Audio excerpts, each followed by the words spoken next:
What do you say, Mr. President, to Steve King, who says that your promises can't be believed? And what do you say to Senator Charles Grassley, who said you undercut what he's doing in the Judiciary Committee by talking with Pelosi and Schumer last night about all this? You know, what we're doing is we're doing it in conjunction with the Republicans. We have a very, very good relationship with a lot of people.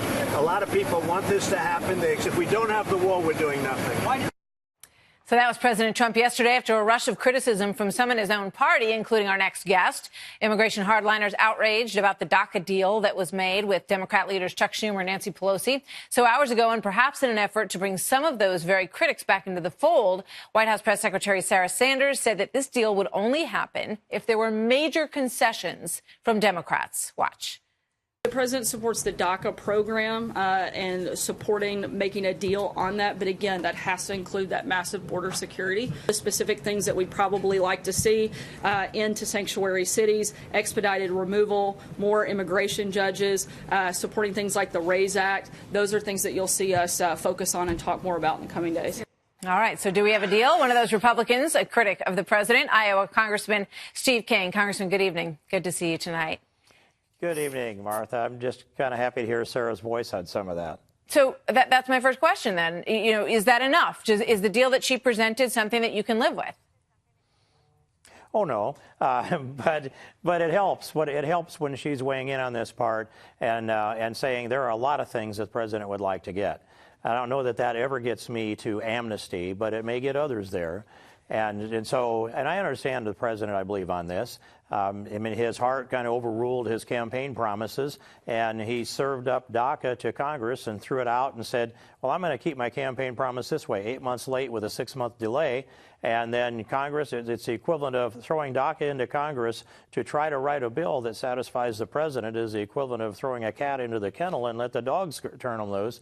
We've been through this immigration debate multiple times, 86 under Reagan, 2005 through 2008 under George W. Bush, and again in 2013 under Barack Obama. And each time, the thing that killed it all off was amnesty, rewarding lawbreakers. Right, so some would say that left us with no productive movement forward in terms of dealing with immigration in this country. Yeah. Let's put up a Marist poll that the question is, do you favor or oppose Congress providing a way for undocumented immigrants who are currently in the U.S. to gain legal citizenship if they learn English, pay fines, and have a job that pays taxes? Conservatives, 72% say yes, they're in favor of that. You know, when I hear that, Martha, I heard the teaser that Karl Rove is coming on. He and I had a discussion on this January 5th of 2004. It was the same argument then. And he tried to argue it wasn't amnesty if they pay a fine, pay taxes, and learn English. That's an old argument, and it's failed before the American people. I say get right with the law, follow the law.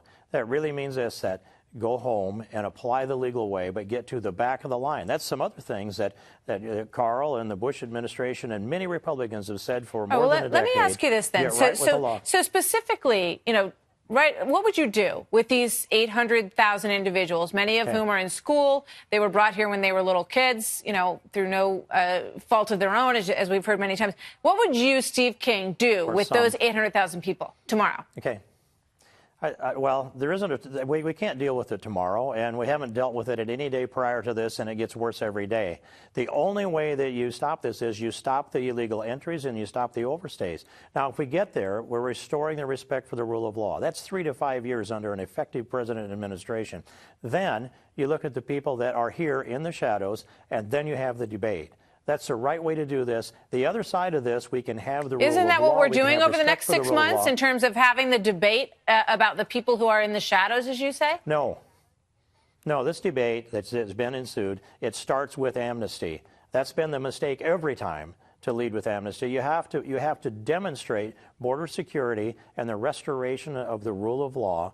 When you do that, it's not going to happen overnight. That sounds to me like what the president is asking for here.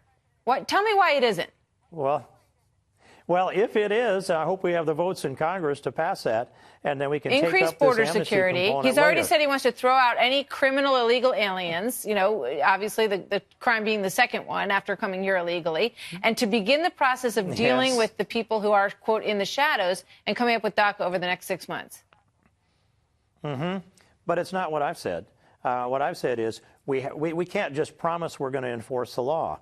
That was the promise under Reagan's '86 Act. It was the promise that caused the Bush amnesty to fail and the Obama amnesty to fail. And by the way, that was the promise that Bush 41 took. We'll get tax cuts, we'll get spending cuts later if I'll give you a tax increase today.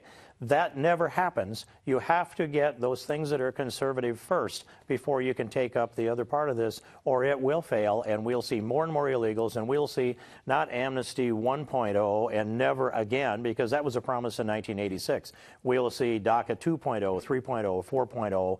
It will never end. That's a valid point. I mean, it has to have some sort of end, because there has to be a border that is observed at some point in the process. So I hear what you're saying. And a law respected, Martha. All right, but the 800,000, you would leave them here for right now, and you would try to work that out.